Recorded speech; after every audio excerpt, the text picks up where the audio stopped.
Hello and welcome to The Inquisitive Crafter. I'm Katrina Stewart from Crafty Jacks, and today I'm going to be sharing with you some tips and tricks for making toys. Now, I have been making toys probably for 25-30 years.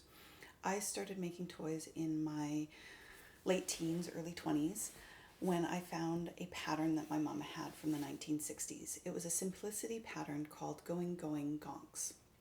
And it was these four characters that were all sort of gnome-like shapes. They were sort of round. They had different features. They all had big noses, tiny little feet that stuck out from the bottoms of their little round bodies, crazy arms. And that was my first introduction to making toys. And my husband will tell you that I have a bit of an obsession with cute things, and he's not wrong. And that obsession started fairly early on for me. I love to buy cute things, make cute things, and gift cute things. And that for me is a way to spread joy. And that is what is at the core of making toys for me, is that they are a way to spread joy. And so I hope that today's tutorial is helpful for you and inspires you to spread joy through toys as well. Because I have gifted a lot of the first things that I made, a lot of what I'm going to be sharing with you today are things that I've made probably in the last 15 years since I became an aunt and have had kids of my own. So when my kids were little, I focused a lot on toys that were used in imaginary play. So little food items like a little cucumber, broccoli, celery, tomato, carrots, cupcakes. And I used a lot of acrylic when I started making toys. And the reason for that is it came in a variety of shades. I could find whatever color I wanted. It was easily accessible and it was relatively inexpensive. As I've grown and changed as a fiber artist and I've learned more about natural fibers, I've also shifted a lot of what I'm using to more natural fibers. Now I recognize this is an incredible privilege that I have because I have access to a wide variety of materials. But if all you have access to is your local yarn store and all they have is acrylic, you can absolutely make beautiful toys with that product. One of the very first things that I learned when I started making toys was how incredibly important it was to make sure that everything that you attached to the outside of your piece was really secure. So for instance, on the top of this cupcake, there's a bunch of little seed beads to represent sprinkles. And each of these seed beads has been sewn with heavy-duty thread passed through the eye several times in order to make sure that these are nice and secure and aren't going to go anywhere. And so making sure that anything that you are sewing to the outside or attaching to the outside is secure is really important so that you don't create choking hazards. A lot of the first eyes that I made on any of the toys that I first made were embroidered or like with this one sewn on. And the reason for that is I didn't know anything different. And honestly, sewn eyes are really quite cute and they add a lot of character and yeah, it's kind of fun to sew on your features.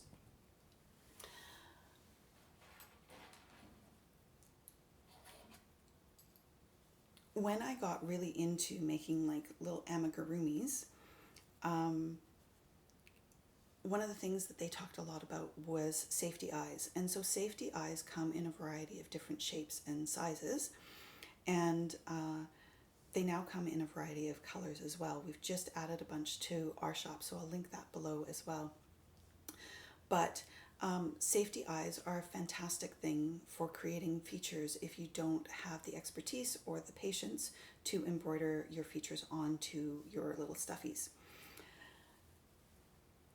So safety eyes come in a variety of different sizes, but they all have the same sort of features. You have the eye at the front, which has a stem that goes to the back, and then you have a backing piece. Now these two pieces sandwich between your material. So your eye gets inserted into the front. If you're doing this on a sewn item, I recommend reinforcing that area with a little bit of interfacing because you do need to make a little cut to insert the stem of the eye. And so you insert the stem and then you place the backing on the back side of your piece and squish those two pieces together. And once these two pieces are locked together, it's next to impossible to get them apart, which is why they're so nice for items that go to kids, because you can see I can put a lot of pressure on this and this eye isn't going anywhere. Now, some backings are plastic and some backings are metal. And like I said, they now come in a variety of different colors. And so like these ones are like bright blue, sparkly eyes. And so it's kind of fun to explore the different types of eyes out there now and use those to create slightly different, more character-filled pieces for your projects. Now, I mentioned that when I started, I used a lot of acrylic. As I've grown and changed as a fiber artist, I've also started to lean towards using more natural fibers for my making. So these little sheep that I made my kids for Christmas are all made from local wool. And the lovely thing about using local wool is that you can felt your pieces a little bit. So the head and the arms and legs on this sheep were all felted after I finished crocheting them. And then I also felted on the features. So the eyes and the nose and the mouth were all put on using needle felting and loose unspun roving. So that is another lovely thing about using wool. One of the other things that I absolutely love about wool for small kids is that wool over time absorbs the sense of home. So all of those smells that you have in your house that remind your kids of home, those get absorbed into the wool. And so when they take their little loveys with them wherever they go, that smell is in their little lovey. And so for some kids, especially those with anxiety, that can be a real comfort to them when they're away, because they still have that sense and that smell from home. And so they feel a little bit more comfortable if they are away for their first sleepover or something like that. So those are some of the benefits for me to using wool.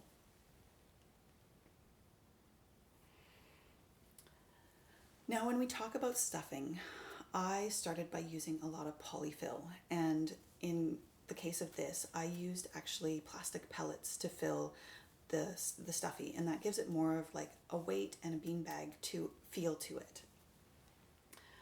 Over time, I have also transitioned away from using polyfill and plastic in my items, and that's just a personal preference. So what I use now for stuffing is something called core wool, and this is something that we get. It's usually the off bits of fleece that have been washed and carded that can't be sold in as roving, and it's just sold as core wool. So a lot of this is used for needle felters who use it as the core of their product, and then they felt over top of it with color. But I found that it also makes great stuffing. It really holds its shape really well, and gives a nice heft to whatever it is that you're stuffing with it. Now, in the core of the little sheep that I made for my kids are these little baggies. And what I've put in these baggies is crushed walnut shells. And so the bag itself is cotton that I've just sewn together, and then put the crushed walnut shells in there. And that is the same sort of principle as the plastic pellets that was used in this one. The reason that I put it into something sewn is just because the pieces are so small that I don't want them falling out through any of the knitted holes or anything like that. And for this one, it just adds a little bit of heft to it, and it also makes it so that the toys can sit up on their own. Obviously, it's not going to sit very well on my lap here, but it just adds that heft and that weight to it, which can also be really comforting for small children.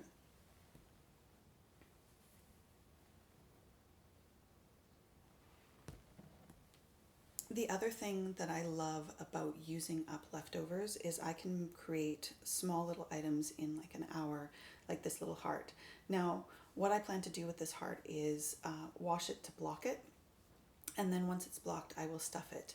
And it doesn't take, we're talking maybe 2 or 3 grams. So all of those leftovers that you have from knitting socks, they can be turned into little hearts and given to show people that you love them. With something this small, you can also use tiny little eyes if you wanted to put safety eyes into it. You can embroider little faces onto it. There's lots of things that you can do to create things to say that you love someone.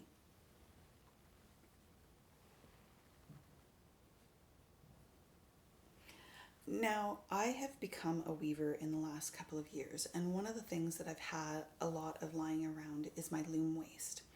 And I've been thinking and trying to figure out what to do with this loom waist because I don't like creating things that have a lot of waste. And so I've actually started using my loom waist to embroider features onto things. And my next experiment is going to be to cut up my loom waist and see what it's like as stuffing. So this is just 8-2 cotton that I've used from tea towels, and this is left over at the back of the loom when you cut the tea towels off. And so yeah, I use it for embroidering features, and soon I'm going to try it as stuffing. So I'll let you know how that goes. And finally, the last thing I love about making toys is that it's a great place to experiment with using new techniques and learning about shaping. So both of these items have been actually made by my kids. This one was made by my 12-year-old and this one was made by my 10-year-old. And what they have learned in making these projects is how to do increases, how to do decreases, how to sew on and attach things to their projects. They've learned about attaching safety eyes. They've learned a little bit of embroidery to put the beak on. In this case, my daughter has sewn all of these little wool felt patches onto the top. So she's practiced her sewing skills. Now, this pattern, we actually hacked from this pattern. And that is one of the things that I love, is that the more time you spend making small toys, the more you sort of understand how the shaping works. And so simply by changing this pattern, we were able to create this little mushroom. And so for my kids, it's a great tool to teach them different techniques in their knitting so that they can move beyond, you know, just knitting scarves and things like that, but that they're creating something that's really quite fun and brings a lot of joy to people. So they're making these for their friends as a thank you. This one actually my daughter made for herself, but these ones are just little gifts to give to friends to bring joy. And so that to me is sort of coming full circle with the whole reason why I make. I make to spread and share joy. So that is a little bit, oh, I know what I forgot to mention is your gauge.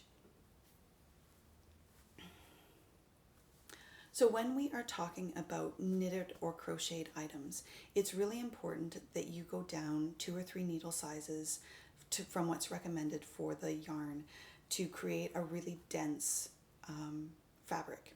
And the reason that you want to create that really dense fabric is to make sure that your stuffing stays on the inside and doesn't come through the outside of your piece.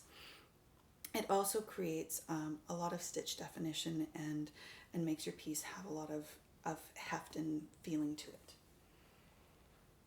So yeah, all of my